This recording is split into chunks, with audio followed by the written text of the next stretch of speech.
না, হয় নাকি only 2 আওয়ার। নেন? 31st এ 1,20,000 1.5 লাখ এরকম পেমেন্ট হয়, ওটা অনেক সিকিউর, সো ওখানে ঝামেলা হয় না। আমি আসলে আমার নিজের প্রাইভেসি এন্ড সিকিউরিটি চিন্তা করি। বাংলাদেশে আসলে 31st এই হচ্ছে সবথেকে বেশি পেমেন্ট নিয়ে থাকি, তাছাড়া তো বাংলাদেশে ওভাবে পেমেন্ট দেয় না।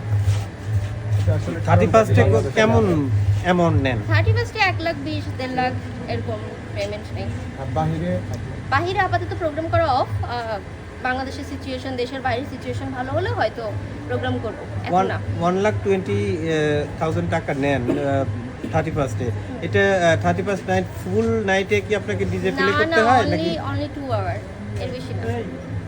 আমার খুব টাইম লিমিটেশন আছে, আমার অনেক রেস্ট্রিকশন আছে। আমি কনভেনশন হল, রিসোর্ট, রেস্টুরেন্ট ছাড়া শোর বুকিং নেই না।